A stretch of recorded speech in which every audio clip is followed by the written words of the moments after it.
नमस्कार, स्वागत है आपका अपने YouTube चैनल चिराग इंस्टीट्यूट आईएएस पीसीएस में। पिछले क्लास में हम लोगों ने चर्चा किया था गांव के प्रशासन के बारे में, लेकिन आज हम लोग चर्चा करेंगे नगर के प्रशासन के बारे में कि आखिर में जो नगर है यानी कि म्युनिसिपल कॉर्पोरेशन है वो किस तरह से कार्य करती है, इसका एडमिनिस्ट्रेशन कैसा है, इसी के बारे में आज हम लोग देखने का प्रयास करेंगे। और आज हम लोग जो पढ़ने जा रहे हैं वो आपका चैप्टर 7 है, एनसीईआरटी पॉलिटिकल साइंस क्लास 6। तो चलिए बिना किसी देरी के शुरू करते हैं। जैसा कि आज का हमारा टॉपिक ही है आपका नगर प्रशासन, ठीक है। तो नगर प्रशासन से संबंधित जितने भी तथ्य होंगे या फिर जितने भी प्रश्न होंगे उन सभी को हम लोग समझने का प्रयास करेंगे, ठीक है। तो चलिए एक एक करके देखते हैं और समझते हैं एक एक चैप्टर को, ठीक है। नगर प्रशासन। नगर प्रशासन में क्या लिखा हुआ है कि एक गांव के मुकाबले शहर ज्यादा बड़ा और अधिक फैला हुआ होता है। शहर की गलियां ज्यादा चौड़ी होती है, यहाँ के बाजारों में ज्यादा भीड़ भाड़ होती है, क्योंकि यहाँ पे जो रहने वाले जो लोग होते हैं उनकी मात्रा काफी अधिक होती है गांव के हिसाब से। पानी और बिजली की सुविधाएं होती है, अस्पताल होते हैं, यहाँ बहुत ज्यादा वाहन होते हैं, गाड़ियां चलती हैं और यातायात को नियंत्रित करना पड़ता है। क्या आपने कभी ऐसा सोचा है कि यह सब इतने सुचारू रूप से कैसे चलता है?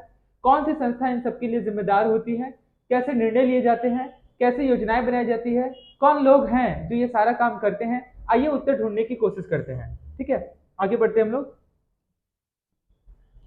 इतवार की कलसाई हुई दोपहर दोपहर थी। इतवार यानी कि रविवार के बारे में कहा जा रहा है कि एक अलसाई हुई दोपहर थी जब माला और उसके साथी शंकर, जहांगीर, रेहाना गली में क्रिकेट खेल रहे थे। शंकर ने बड़ा अच्छा ओवर फेंका था और रोहाना आउट होते होते बची थी।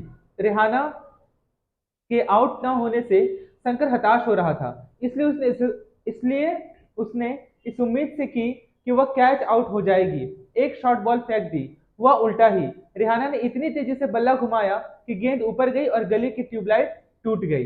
रेहाना चिल्लाई, अरे ये मैंने क्या कर दिया, ठीक है, ये मैंने क्या कर दिया। तो शंकर ने तमाक से बोला कि अरे हम यह नियम बनाना भूल गए थे कि अगर तुम्हारी गेंद से गली की ट्यूबलाइट टूट जाएगी तो तुम आउट मानी जाओगी।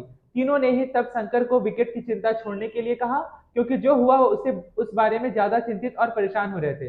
वो परेशान क्यों थे? क्योंकि जो गली की जो लाइट ट्यूबलाइट थी वो पूरी तरह से टूट गई थी।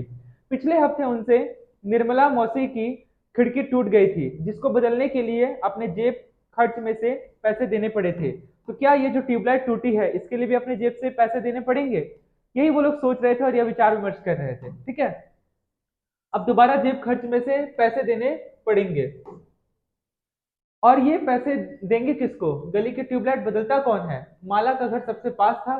चारों भागकर माला के घर गए और उसकी माँ को सब कुछ बता दिया। सारी बात सुनकर माला की माँ ने कहा कि उन्हें इस बारे में कुछ खास पता नहीं है, बस यही मालूम है कि यह नगर निगम यानी कि म्युनिसिपल कॉर्पोरेशन की जिम्मेदारी होती है। उन्होंने सुझाया।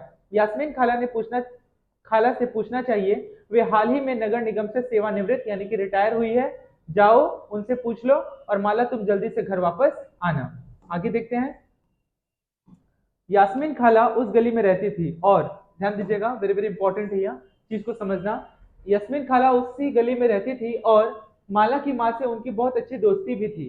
चारों दौड़कर खाला के घर पहुंचे और जैसे ही उन्होंने दरवाजा खोला वे एक साथ पूरा किस्सा सुनाने लगे। उनका सवाल सुनकर यास्मीन खाला बड़े जोर से हंस पड़ी और बोली, कोई एक व्यक्ति नहीं है जिसको तुम पैसा दे सकते हो। एक बहुत बड़ी संस्था होती है जिसको नगर निगम कहते हैं। यह सड़कों पर रोशनी की व्यवस्था, कूड़ा इकट्ठा करने, पानी की सुविधा उपलब्ध कराने और सड़कों व बाजार की सफाई का काम करती है। माला बोली, हाँ हाँ, मैंने नगर निगम के बारे में सुना है। हाँ हाँ, मैंने नगर निगम के बारे में सुना है। मैंने शहर में बोर्ड देखे हैं जो नगर निगम द्वारा लोगों को मलेरिया के बारे में बताने के लिए लगाए जाते हैं, ठीक है। आगे पढ़ते हैं क्या लिखा हुआ है। ये जैसा कि आप चित्र देख पा रहे हैं कि माला जो है वो समझा रही है, बाद में वो माला जो है बोलती है कि आप यास्मीन खाला के पास जाओ, वो सेवानिवृत्त रह चुकी है नगर निगम की, तो वह इसके बारे में काफी अच्छे से आप लोग को समझा सकेगी और इसके बारे में बता सकेगी, ठीक है। खाला बोली, तुम बिल्कुल सही कह रही हो। नगर निगम का काम ये सुनिश्चित करना होता है कि शहर में बीमारियां न फैले। यह स्कूल स्थापित करता है और उन्हें चलाता है। शहर में दवाखाने, अस्पताल अस्पताल चलाता है। यह बाग बगीचों का रखरखाव भी करता है। उन्होंने आगे जोड़ा, हमारा पुणे शहर में, जो कि महाराष्ट्र में अवस्थित है, बहुत ही बड़ा शहर है और यहाँ नगर प्रशासन चलाने वाले संस्थान को नगर निगम कहते हैं। छोटे कस्बों में इसे नगर पालिका कहा जाता है। आगे बढ़ते हैं। निर्गम पार्षद एवं प्रशासनिक कर्मचारी। ठीक है, यास्मीन खाला मुझे बड़ी उत्सुकता यास्मीन खाला मुझे बड़ी उत्सुकता हो रही है कि यह फैसला लेता कौन है कि पार्क कहाँ बनाया जाए। जब आप नगर निगम में काम करती थी तो क्या ऐसे मजेदार निर्णय भी लेने पड़ते थे, रेहाना ने पूछा। खाला ने जवाब दिया, नहीं रेहाना, मैं तो निगम के लेखा विभाग यानी कि अकाउंटेंट में थी, बस लोगों की मासिक तनख्वाह की पर्चियां बनाती थी। क्योंकि शहर का आकार बहुत बड़ा होता है इसलिए नगर निगम को कई निर्णय लेने होते हैं। इसी तरह शहर को साफ रखने के लिए बहुत काम करना पड़ता है। ज्यादातर निगम पार्षद ही यह निर्णय लेते हैं कि अस्पताल या पार्क कहाँ बनेगा या फिर वहां पे कहाँ पे बनाए जाएंगे। शहर को अलग अलग वार्डों में बांटा जाता है, ध्यान दीजिएगा, शहर को अलग अलग वार्डों में बांटा जाता है और हर वार्ड से एक पार्षद का चुनाव होता है। पार्षद यानी कि काउंसिलर का चुनाव होता है। नगर निगम के कुछ निर्णय ऐसे होते हैं जो सारे शहर को प्रभावित करते हैं। ऐसे जटिल निर्णय पार्षदों के समूह द्वारा लिए जाते हैं। कुछ पार्षद मिलकर समितियां बनाते हैं जो विभिन्न मुद्दों पर विचार विमर्श करके निर्णय लेती है। उदाहरण स्वरूप एक बस स्टैंड को बेहतर बनाना या किसी भीड़भाड़ वाले बाजार का कचरा ज्यादा नियमित रूप से साफ करना है या फिर शहर के मुख्य नाले की सफाई होनी है। पार्षदों की समितियां ही पानी, कचरा जमा करने और सड़कों पर रोशनी आदि की व्यवस्था करती है जिससे कि शहर क्या रख सके, शहर साफ सुथरा रह सके। आगे बढ़ते हैं हम लोग, ये इंपॉर्टेंट नहीं है, यहाँ पे आगे बढ़ते हैं हम लोग। जब एक वार्ड के अंदर की समस्या होती है तो वार्ड के लोग पार्षद से संपर्क करके, पार्षद यानी कि काउंसिलर से संपर्क कर सकते हैं। उदाहरण के लिए अगर बिजली की खतरनाक तार लटक कर नीचे आ जाए तो स्थानीय पार्षद बिजली विभाग के अधिकारियों से बात करने में मदद कर सकते हैं। जहां पार्षदों की समितियां एवं पार्षद विभिन्न मुद्दों पर निर्णय लेने का काम करते हैं, वही उन्हें लागू करने का काम भी आयुक्त यानी कि कमिश्नर द्वारा या फिर प्रशासनिक कर्मचारी करते हैं।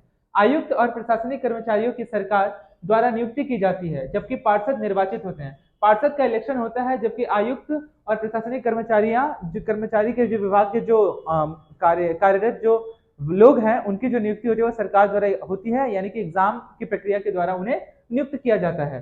तो नगर निगम में ये निर्णय लिए कैसे जाते हैं, रेहाना ने पूछा। वह कभी सोचना बंद ही नहीं करती, एक एक करके उसके मन में जहन में प्रश्न आते रहते और वह एक एक करके प्रश्नों को पूछती रहती। बच्चों के सवालों से खुश होते हुए यास्मीन खाला ने जवाब दिया, सारे वार्डों के पार्षद मिलते हैं और सबकी सम्मिलित राय से एक बजट बनाया जाता है। उसी बजट के अनुसार पैसा खर्च किया जाता है। पार्षद ये प्रयास करते हैं कि उनके वार्ड की विशिष्ट जरूरतें परिषद के सामने रखी जा सके। फिर ये निर्णय प्रशासनिक कर्मचारियों द्वारा क्रियान्वित किए जाते हैं। खाला बड़ी खुश थी क्योंकि किसी बड़े व्यक्ति ने तो आज तक उनके काम के बारे में नहीं पूछा था। बच्चों के इस तरह से सवाल ने खाला को पूरी तरह से हतोत्साहित कर दिया, काफी ज्यादा खुशी का अनुभव कराया और एक एक करके चीजों को वो डिटेल में बताने लगी। आगे बढ़ते हैं, नगर निगम को पैसा कहां से मिलता है। जैसा कि हम लोगों ने पिछले क्लास में पढ़ा था कि ग्राम पंचायत के जो काम करने वाले जो लोग होते हैं या फिर मुखिया होते हैं वो किस तरह से आमदनी के उनके प्रमुख स्रोत क्या है, वो किस तरह से पैसे को खर्च करते हैं। तो इस चैप्टर में लोग पढ़ने जा रहे हैं कि नगर निगम को जो पैसा है वो कहाँ से मिलता है। इतने सारे काम करने के लिए बहुत सारा पैसा चाहिए। निगम यह राशि अलग अलग तरीकों से इकट्ठा करती है। इस राशि का बड़ा भाग लोगों के द्वारा दिए गए कर यानी कि टैक्स से आता है। कर वह राशि है जो लोग सरकार द्वारा उपलब्ध कराई गई सुविधाओं के लिए सरकार को देते हैं। जिन लोगों के अपने घर होते हैं उन्हें संपत्ति कर देना होता है यानी कि प्रॉपर्टी टैक्स देना होता है और साथ ही पानी एवं अन्य सुविधाओं के लिए भी कर यानी कि टैक्स देना होता है। जितना बड़ा घर उतना ज्यादा कर। निगम के पास जितना पैसा आता है उसमें संपत्ति कर से केवल 25 से 30% पैसा ही आता है, यानी कि 75 to 70% जो पैसा है वह इकट्ठा नहीं होता है।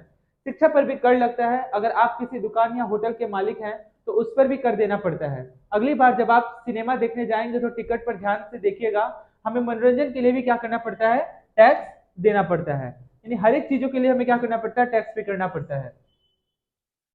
इस तरह अमीर लोग संपत्ति कर देते हैं, वही जनसंख्या का एक बड़ा हिस्सा सामान्य तरह के कर देता है। ठीक है, आगे पढ़ते हैं कि क्या लिखा हुआ है। कहानी का विकास करते हैं।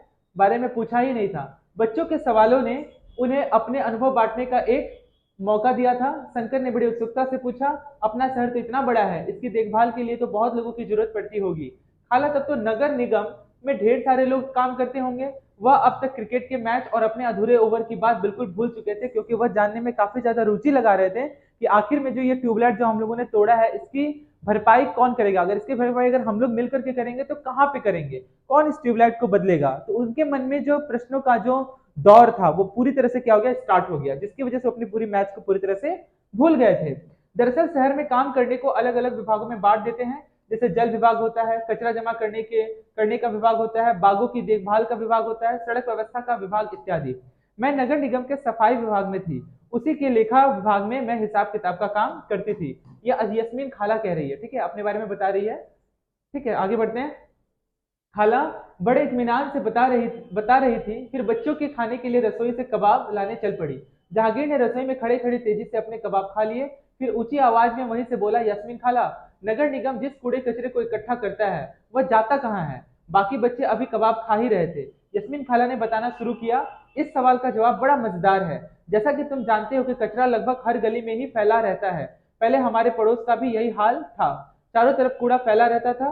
अगर कूड़े को इकट्ठा करके हटाया न जाए तो मक्खियां भिनभिनाती रहती है और आसपास कुत्तों चूहों इन सभी का क्या होता है, जमावड़ा हो जाता है, और पूरी तरह से जो है लोग इसकी बदबू से बीमार भी पड़ जाते हैं। ठीक है। एक और बुरी बात यह थी कि बच्चों ने गली में क्रिकेट खेलना छोड़ दिया था, क्योंकि उनके घर वालों को यही डर लगा रहता था कि गली में अधिक समय रहने से बच्चे बीमार पड़ जाएंगे। लोगों का विरोध। यस्मीन खाला ने इसको पढ़ने के पहले हम लोग ये इसे देखने का प्रयास करते हैं कि आखिर में ये जो चित्र है वो क्यों दिया, एक कबाड़ का चित्र दिया हुआ है। ठीक है, क्या लिखा हुआ है इसके बारे में हम लोग थोड़ा पढ़ते हैं कि पुनर्चक्रण कोई नई चीज नहीं है। तस्वीर में दिख रहा है व्यक्ति, ये जो व्यक्ति दिखाई दे रहा है आपको, ठीक है ना, व्यक्ति की तरह कई लोग बड़े लंबे समय से कागज, कांच, प्लास्टिक और धातु का पुनर्चक्रण कर रहे हैं। घरेलू प्लास्टिक के पुनर्चक्रण में कबाड़ी वाला एक मुख्य भूमिका निभाता है। जो जो कूड़ा जो करकट होता है उसे, वो प्लास्टिक वगैरह होता है, लोहा नुक्कड़, इन सबको क्या करता है, वो इकट्ठा करके फिर वापस से इसे नई वस्तुएं बनाई जाती है। आगे पढ़ते हैं क्या लिखा हुआ है। लोगों का विरोध। यस्मीन खाला ने अपनी बात जारी रखी। मोहल्ले की औरतें इन सबसे बड़ी नाराज थी। वे सलाह लेने मेरे पास भी आई। मैंने उन्हें कहा कि मैं विभाग के किसी अधिकारी से इस मामले में बात करने की कोशिश करूंगी, मगर मैं भी निश्चित तौर पर यह बात नहीं कर सकती कि इसमें कितना समय लगेगा, क्योंकि वो अकाउंट डिपार्टमेंट में थी। ठीक है। इस पर गंगाबाई ने बताया कि हमें अपने वार्ड के पार्षद के पास, यानी कि काउंसिलर के पास इस समस्या को लेकर जाना चाहिए। आखिर वोट देकर उसे हमने चुना है, उसके सामने हमें विरोध का प्रदर्शन भी करना चाहिए, जिससे कि शहर में जो बीमारियां फैल रही है उसको पूरी तरह से दूर किया जा सके। गंगाबाई ने महिलाओं के एक छोटे समूह को इकट्ठा किया और पार्षद के घर पहुंच गई। सभी औरतें घर के सामने जाकर नारे लगाने लगी। तब पार्षद घर के बाहर निकले और उन्होंने उनकी समस्या के बारे में पूछा। गंगाबाई ने अपने मोहल्ले की खराब हालत बयान की और बताया कि जिसकी वजह से जो बच्चे हैं वो काफी ज्यादा बीमार पड़ रहे हैं, और बीमार पड़ने की वजह से वो खेल भी नहीं पा रहे हैं। ठीक है, तो इन सभी मुद्दों को रखा गया। पार्षद ने उन महिलाओं से वादा किया कि वे अगले दिन उनके साथ आयुक्त से मिलने जाएंगे। साथ ही उन्होंने गंगाबाई को मोहल्ले के सारे वयस्कों से एक अर्जी पर दस्तखत करवाने के लिए कहा। अर्जी यह थी कि उनके मोहल्ले से कचरा उठाने की नियमित व्यवस्था की जाए। उन्होंने सुझाव दिया कि कल आयुक्त से मिलने जाते समय स्थानीय सफाई अभियंता यानी कि इंजीनियर को भी साथ ले जाना अच्छा रहेगा। इससे फायदा यह होगा कि क्योंकि सफाई अभियंता भी आयुक्त को बता सकेगा कि हालत कितनी खराब है। उस दिन पूरी शाम बच्चे घर घर का चक्कर लगाते रहे ताकि अर्जी पर ज्यादा से ज्यादा हस्ताक्षर हो पाए, ताकि ये जो समस्या क्या है जल्द से जल्द निपटारा हो सके, ज्यादा परिवारों के लोगों ने दस्तखत लिए जा सके। अगली सुबह बहुत बड़ी संख्या में महिलाएं साथ में पार्षद सफाई अभियंता के साथ नगर निगम के दफ्तर गई। आयुक्त पूरे समूह से मिले, पर वे बहाना बनाने लगे कि नगर निगम के पास पर्याप्त संख्या में ट्रक उपलब्ध नहीं है। गंगाबाई ने तपाक से कहा कि लेकिन लगता है कि आपके पास अमीर इलाकों से कचरा उठाने के लिए पूरे ट्रक हैं। जहांगीर ने झट से कहा, इससे आयुक्त का तो मुंह ही बंद हो गया होगा। ठीक है, आगे देखते हैं क्या लिखा है कि खाला के सेवानिवृत्त होने के बाद से क्या क्या बदला है। ध्यान दीजिएगा कि यस्मीन खाला ने बच्चों को जो नहीं बताया वो यह कि हाल के समय में पैसा बचाने के लिए कई नगर निगमों ने कचरा उठाने और उसे ठिकाने लगाने के लिए निजी ठेकेदारों रख लिए हैं। इसको निजीकरण कहते हैं, यानी कि प्राइवेटाइजेशन।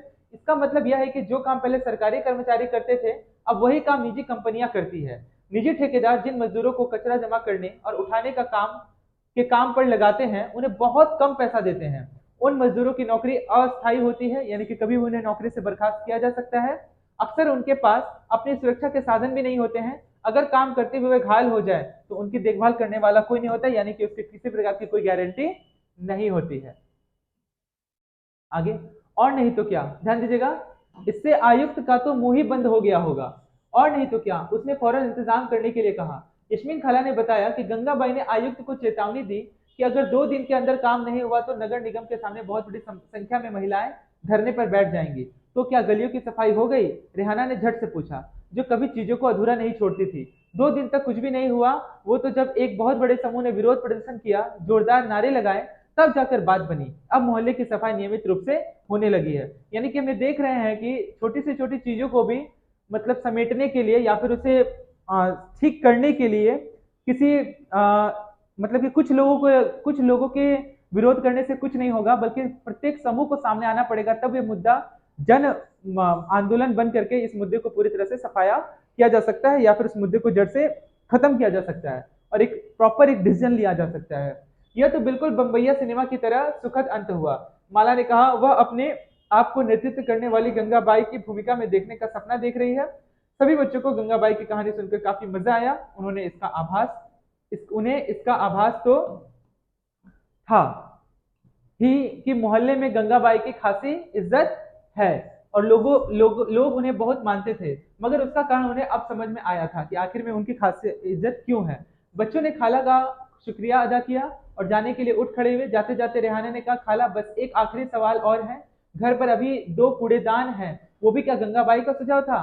खाला हंसने लगी, बोली, अरे नहीं नहीं, यह तो नगर निगम ने ही सुझाव दिया था कि हम खाने पीने और गलने वाली चीजों को एक कूड़ेदान में डालें और उसे अलग अलग करके रखें, ताकि उसे बांटने में या फिर उसे निकालने में काफी ज्यादा मुश्किल का सामना न करना पड़े। जैसे कि यहाँ पे बताया गया है कि प्लास्टिक और कांच जैसी न गलने वाली चीजों को दूसरे कूड़ेदान में जब हम अपने कचरे की छटाई कर देते तो नगर निगम वालों का काम काफी थोड़ा आसान हो जाता है। बच्चों ने इतने सारे सवालों का जवाब देने के लिए खाला का फिर से शुक्रिया अदा किया और टहलते हुए गली की तरफ चल पड़े। बहुत देर हो चुकी थी और उन्हें जल्दी से जल्दी घर पहुंचना था। आज हमेशा के मुकाबले गली में अंधेरा थोड़ा ज्यादा था, क्योंकि ट्यूबलाइट टूट चुकी थी। उन्होंने ऊपर देखा, फिर मुस्कुराते हुए एक दूसरे को देखा और वापस खाला के घर की तरफ दौड़ पड़े। ठीक है, आगे देखते हैं क्या लिखा हुआ है। ये एक छोटा सा एक केस यानी हिस्सा दिया हुआ है कि 1994 में सूरत शहर में भयंकर रोग प्लेग फैला था। सूरत भारत के सबसे गंदे शहरों में से एक था। लोग घरों का और होटलों का भी कूड़ा कचरा पास की गली में या सड़क पर ही फेंक देते थे। इससे सफाई कर्मचारियों को कूड़ा कचरा उठाने तथा उसे ठिकाने लगाने में काफी मुश्किल होती थी। ऊपर से नगर निगम अपना काम नियमित रूप से नहीं कर रही थी, जिससे स्थिति और भी बदतर हो गई थी। प्लेग हवा, वेरी वेरी इंपॉर्टेंट, यहाँ से क्वेश्चन एग्जाम में बनेगा। ठीक है, प्लेग जो है वह हवा के जरिए फैलता है। जिन लोगों को प्लेग हो जाए उन्हें दूसरों से अलग रखना पड़ता है। तो एग्जाम में क्वेश्चन पूछा जा सकता है कि प्लेग जो है किसकी वजह से फैलता है, तो प्लेग जो है वह हवा की वजह से फैलता है। सूरत में उस साल बहुत से लोगों ने अपनी जान गंवाई। करीब 3 लाख से अधिक लोगों को शहर छोड़ना पड़ा। प्लेग के डर ने यह अनिवार्य कर दिया कि नगर पालिका मुस्तैदी से काम करे। सारे शहर की अच्छी तरह से सफाई हुई। आज की तारीख में चंडीगढ़ के बाद भारत के सबसे साफ शहरों में दूसरा स्थान सूरत का है। क्या आप जानती हैं कि आपके मोहल्ले में कब और कितनी बार कूड़ा उठाया जाता है? ये कुछ प्रश्न दिया हुआ है। क्या आपको लगता है कि सभी मोहल्लों में उतनी ही बार कूड़ा उठाया जाता है? यदि नहीं तो क्यों? आखिर चर्चा करें। तो इस प्रकार से हमारा जो ये चैप्टर है वो पूरी तरह से समाप्त हुआ। उम्मीद करता हूं कि नगर प्रशासन और गांव के प्रशासन में आप अंतर कर पा रहे होंगे कि दोनों में क्या अंतर है। ठीक है, तो इस प्रकार से आप इसे अच्छे से देख लीजिएगा और इससे संबंधित जो तथ्य हैं उसे भी ध्यान में रखिएगा। ठीक है, आज के लिए इतना ही। आप सभी का बहुत बहुत धन्यवाद।